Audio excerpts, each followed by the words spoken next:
All right. So I'm going to start and tell you a little bit about our company. First of all, I think this event is fantastic. Not too often that you're on a panel as a technologist and entrepreneur with researchers. And, we're on the front lines of innovation, and you all are on the front lines in a different way. And I think this is a really important conversation, and there should be more of this. So very happy to be here. So I'll tell you a little bit about Re3D. We're very proudly an Austin-based company.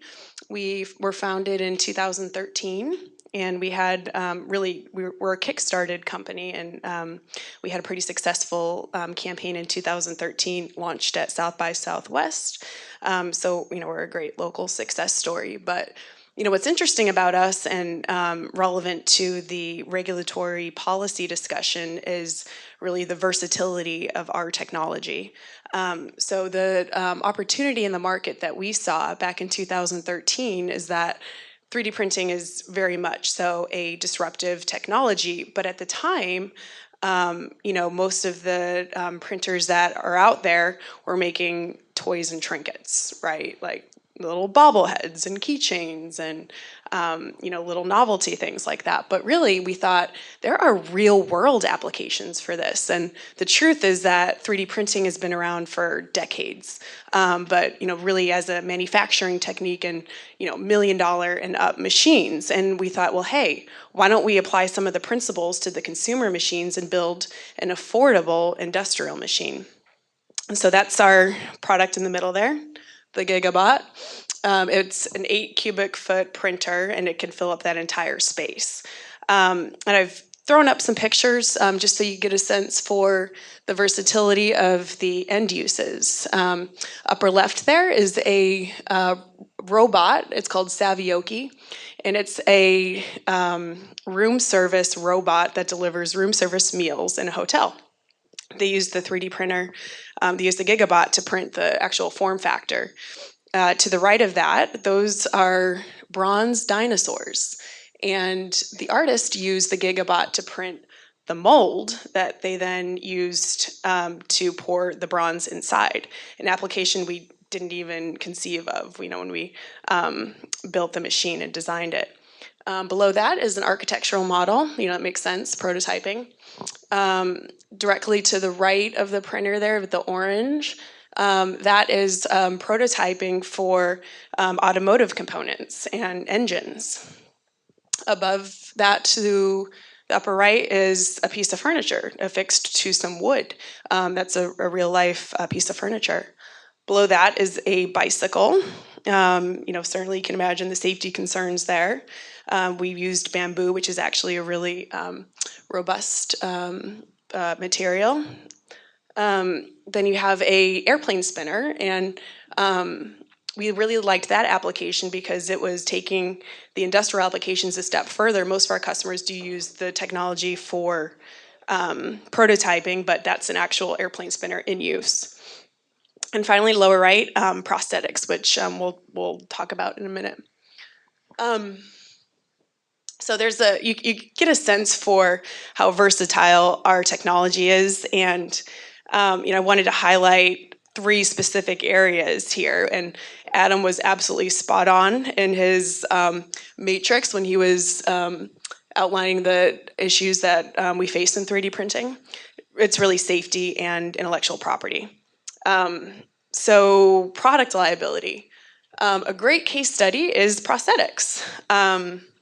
To me, this is one of the most exciting and relatable uses, because 3D printing is really suited for highly customizable products in short-run batches. So if you imagine the ability to form fit a prosthetic at a fraction of the cost, you can 3D scan the body part that you're trying to replace and print it. And there's a lot of kind of bionic person superpower type of design that you can apply to it, make kids especially really excited about having a prosthetic, and that's super customized to them and makes them feel like a superhero.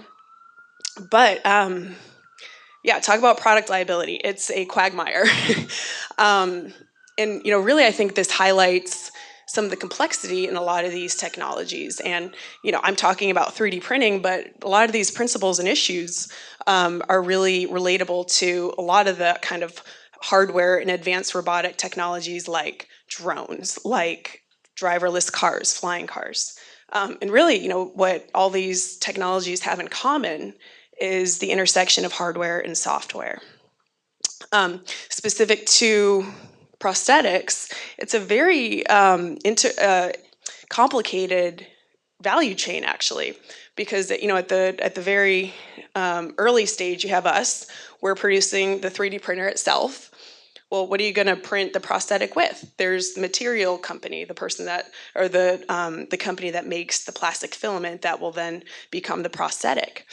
So you have the components for production. Well, somebody has to design the prosthetic file that will then be printed. So you have the designer. Once you have the design, you have to print it. So the person who's the technician running the printer, their hands are in this. The person who scans the body part to be, fully customized. And finally, the person that is the user. So when you look at liability, if there is an injury or an accident, it's complicated, right? User regulation. The gun debate, right? That's the kind of quintessential issue you think about with 3D printing, and it's a pain point, right? It's a thorn in our sides, and it's great to have the opportunity to be on a soapbox for it.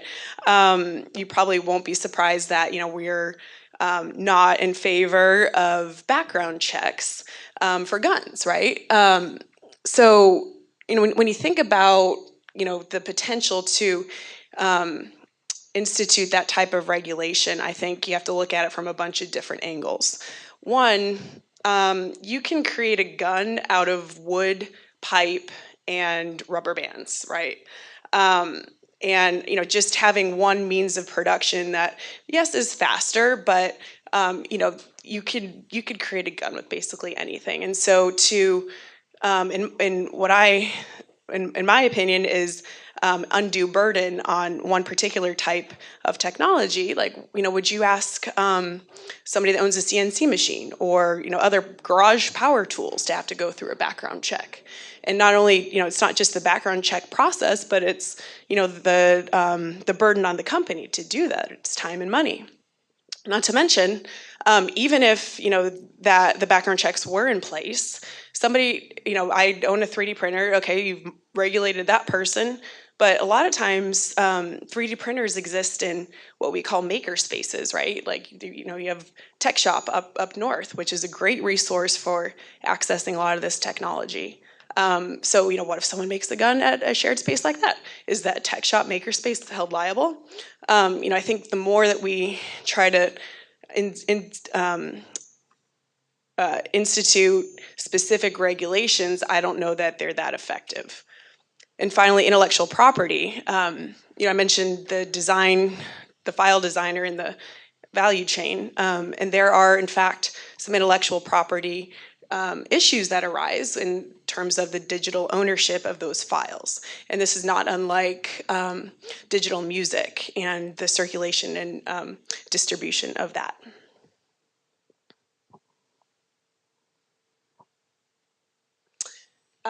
So I did touch on this a little bit. I think some of the challenges specific to regulating 3D printing as a whole is really in, kind of what I was trying to highlight in that first slide. There's so many applications for 3D printing. And, I think to kind of approach it from a proactive, more cautionary regulatory approach would be it's unrealistic to try to anticipate all the end uses. We talked about the multiple players involved in the value chain, and we already hit on the background checks. So when we think about kind of this broader debate of product liability, I really think it boils down to buyer beware and seller beware, right? We have taken it upon ourselves as a company to really ensure suitability for our customers. So if somebody comes to us and has an idea for an application for the printer, it's in our best interest. The invisible hand, it's in our best interest to make sure that our customers are safe and satisfied. So we ask them, well, what are you going to do with your printer? And we try to gauge their technical knowledge. But also as the buyer, I think it's appropriate and very reasonable for the actual customer to take ownership of their end use and to make sure that they're capable, that they test the product. A lot of times we'll offer to print a sample of their end use to make sure that it works for them and they can conduct their own testing. And as we're navigating a lot of these issues, this isn't specific to 3D printing. I think it's important to kind of look at first principles, and this is more of probably a philosophical stance. But we have laws in place to protect life, liberty, and property. Right? Your personal safety, protection of your property, and protection of information. And so, I'm a big believer in the justice system being in place to determine blame and award damages and navigate all the nuances for the specific cases that arrive.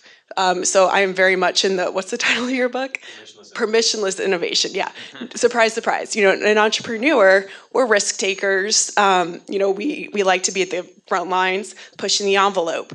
But I think that the efficacy of additional regulations is often unclear and can create an undue burden on new companies. One model that I think is particularly effective is private certification. So if any of you are familiar with UL certification, this is a private company that conducts testing and validation and ultimately certification for electrical devices. So 3D printing certainly falls in there. And I like this because the option is it's the manufacturer's option. So we can choose if we want to bear the cost of certification. It can vary from 10, 20, 30, whatever. It ultimately depends on the type of product you have. For brand new baby companies, that might be prohibitive, but at some point, if you get feedback from customers that customers are demanding it, then it will make sense for the manufacturer to adopt these standards. And again, I like that it's not required by law, but it gives customers assurance at the manufacturer's discretion.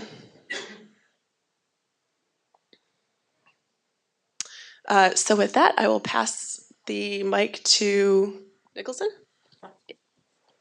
Thank you.